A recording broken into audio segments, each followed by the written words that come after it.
Okay, folks, just doing a quick sound check before we get started here in about 40 seconds or so.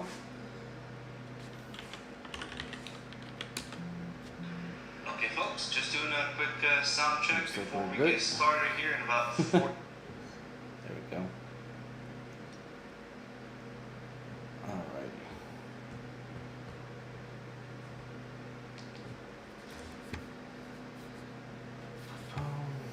Looking good across the board here.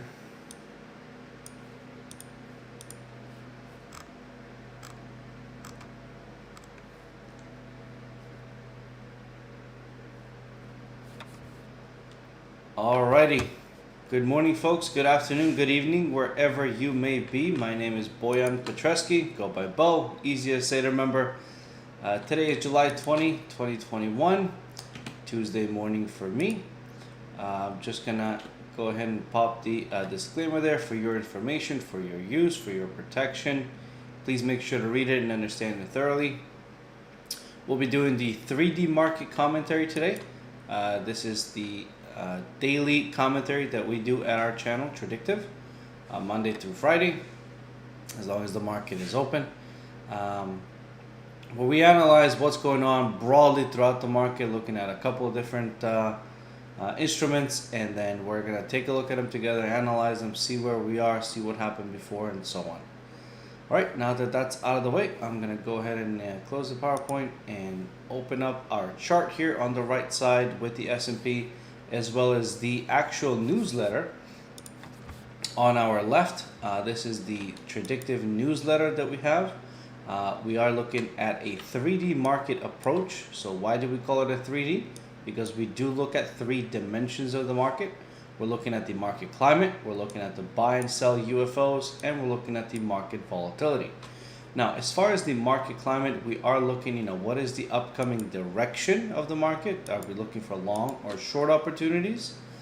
We're looking at the unfilled orders, the UFOs, not mistakenly named so, because that is the proprietary software that we use and that is responsible for giving us those signals for turning points, meaning looking for the entries and the exits utilizing that software. And then, of course, the market volatility, the overall broad behavior of the market. What is the speed of it? What is the risk and reward to it? So we do combine these statistical elements to give us an edge, and then also to remain very objective and really realistic when we're investing or hedging. All right, instead of going in with gut feelings and so on, we're just utilizing the software that we have in front of us in order to be able to determine which way we should be going with our trades. The first one that we're going to go ahead and look at is the S&P 500. The S&P 500 obviously being kind of the most liquid, largest instrument to follow out there. We're looking at the S&P 500 futures. The market climate is down, and it is confirmed it's the second day out of typically 3 that it goes down for. We do have a brand new UFO that formed in this area right here, 4332.50 to 4384.50, as shown over here on the sell UFO. As far as the buy UFOs, it's a little bit down below here at 4123 to 4055.5. These two, are basically the nearest UFOs. That's why we analyze only those. If we look at our chart here, we obviously see there's plenty more down below. Excuse me. Looking at the VIX, we are in elevated volatility right now. We're at 21.54%. As we've talked about before, anything over 18, we're looking at elevated volatility. Daily expected move of 57.94 has not been achieved yet, but it's still early in the day. Market is not open. Talking about the overall behavior of the market, as you saw these past couple days, we had quite the steep drops. Not only that, the formation of this new UFO in combination with the change in the climate, tells us that we are in a bit of a bearish territory right now, at least on the daily time frame, which is a very powerful, very large time frame. So it definitely needs to be respected.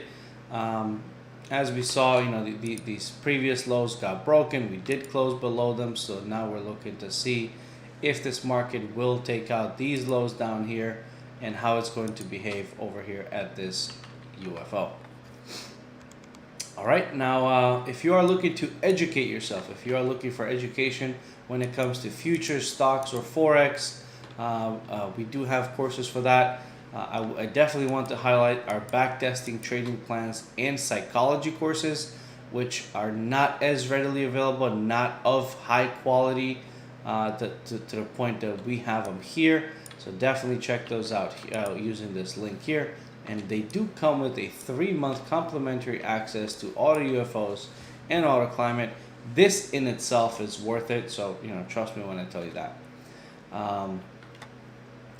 Looking at crude oil next. So crude oil, almost a very similar picture to the ES, right? Down climate, it is down. It is confirmed. It's been down for 4 days now, out of typically 7. Quite the steep drop yesterday, actually, from the 70 area down to the 66 area, and it did close there. I mean, I did see some OPEC news over the weekend, so I'm pretty sure this was partially driven by that too. Sell UFO, newly formed Sell UFO 7016 to 7204, 6077 to 5873 on the buy side. Based on the OVX, current value of volatility is 46%. And definitely not to be played with, especially if you're taking conservative approach. Definitely be on the lookout for that daily expected move of $1.94. Crude oil, we saw it basically be into an overextended climate here, starting from basically from May 25th all the way up to the beginning of July. It just, there was just no stopping crude oil. Then we had a bit of a, try to push past the 76 area around here. Some more sellers kicked in. The lows were taken out, and then a steep drop, which, as I said, I believe this was a little bit news driven. But, here we are now at the 66 area. All right, now if you are looking just for the proprietary software that we utilize here, the AutoUFOs, and of course down below the AutoClimate, you can click this link here. We do offer monthly or yearly memberships, and it is available for TradingView, TradeStation, and MetaTrader. So these are all these tools are all available for all these 3 platforms, which I feel like cater to just about every trader out there, as they offer both flexibility and different features on different platforms. All right. Looking at gold next. Okay, so gold is a confirmed down climate. It is the first one out of typically 7, and we do always round up because we want to give the climate a little bit more wiggle room, a little bit more room to breathe, so to speak, because again, climate is a you definitely want to have more of a space and more time when it comes to your climate, mainly because, as you see here, I'm just drawing out the ATRs, but the larger the number, the more your trade has time to develop. So definitely take a look at that. As a always round up, even if it's 6.01, I would say round it up to 7, and that's just how we look at it here. I understand that mathematically you would round this down. Just wanted to clear that up. Sell UFO 1866 to 18044, which interestingly enough, we actually have another one that has developed within it. It's just that this one is the first. This one is kind of like the larger one here.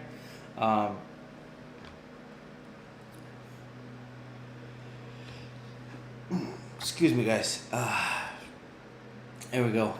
We have another one right inside 1835 to 1820.6. So there's a UFO within a UFO, mainly because of the steep drop over here. Okay, so there's another one that has developed there that's being tested right now. Basically, this UFO here, if you were to take it all into one. right? So this one is one, and this one is another one within the same UFO where this drop happened. That's what generated that UFO. It's currently being tested right now. Based on GVZ, we're looking at 16% volatility. Daily expected move of 1827, I think, is already done. The low is 1811. The high is 1823. Okay, so not quite yet. But as we see, gold is pushing up into this UFO. Given that it's in this UFO with a climate to the downside, this is most likely looking to either get rejected or at least consolidate at that area. If you need coaching or support, we do have daily live trading sessions. These are really compatible with all trading time zones. Check out our website to see the different sessions that we got going on. You can sign up for all advanced asset coaching here, which basically this gives you, the opportunity to do a monthly, yearly, or all-inclusive membership based on, you could set up a one-on-ones with any of the instructors of our channel, unlimited basically support sessions and so on. There's a lot, there's plenty to it. Definitely click this link here to find out a little bit more. All right, looking at the dollar. The current market climate is up, and it is confirmed. It's the 5th day out of typically 5 that we're looking at the dollar to go up for. As we see right now, the dollar has made quite the stride going to the upside here. Looking at 93.47, 93.005, where price is currently getting into, and then a buy UFO down below 92.420. Through 92.075. Based on EVZ, we're looking at 6% volatility. Daily expected move of 33 cents has already been done. The dollar, as we've talked about before, it did go through this cycle where it just, sold off rapidly, had a bit of a pullback, and just kind of kept going down. And then, as we said below, it was a very interesting area to see. Right here, this 89.90 area, what's going to happen there? It did have a close below, right? So it was looking a little bit more bearish. However, as we saw that we popped up, tested it again, it held, right? And then popped again, it held again, and then we haven't looked back since, right? So interesting to see, kind of price action really hold and then push up. So right now, as I said, we are testing this upper sell UFO here. And I understand if you're not trading the dollar index, or at least the Dixie here, but you should definitely be aware of what the dollar is doing in case you are trading other things such as Forex, or maybe even the future symbols that are connected with the currencies. Right. If you don't want to read this overview just in your inbox, you can definitely join us here with Becky. We do it live every day at 8:30 Eastern, and of course these sessions are recorded. So if you wanted to check it out, a few minutes later or so on, you can definitely catch up to those missed commentaries using our playlist. The link is right there for the YouTube channel. All right, and of course, last but not least, we have Bitcoin. So Bitcoin, I was actually watching it last night quite intently. That very important area, that very kind of line in the sand type of area, the 30,000 that it did test a few times, has now been, it's testing below again. Of course, it's everybody's kind of really watching what's going to happen today, if it's going to be a pullback and close above 30,000 again. Or are we going to close below 30,000 and then, maybe even test a little bit lower? The sell UFO is actually right within this area here, 32,140 to 30,992. And of course that overlaps another UFO here from 33,185 to 31,702. So this entire area right here. based on, and then of course the buy UFO, the one between Ein, which is down here 27,782 to 22,910, which is, you know, an excessively large area. If we look at it here, that's mainly because, you know, it was just essentially a gap up, right around basically New Year's after Christmas. Other than that, based on the BVIN, 91.12% volatility, which is expected with Bitcoin, $1,600 per day. If you have any other questions, any comments, any questions about the memberships or the coaching or the apps or the courses, please use this link here to schedule a clarification call. And then of course the last thing that we're going to look at here is the this week's news. Looks like we have Bank of Japan monetary policy, retail sales in the Aussie, a couple of holidays, and then for the euro we have ECB interest rate decision. That's going to be interesting to follow. I don't believe anybody's expecting anything different, mainly because of the second wave of COVID that we're seeing. A couple speech there, and then Germany PMI, as well as Britain PMI, and then retail sales in the CAD. All right, folks, thank you so much for joining me on this wonderful Tuesday morning for me. I hope you found this session helpful and as a good start to your day. Thank you very much for joining me. Have a wonderful rest of the day.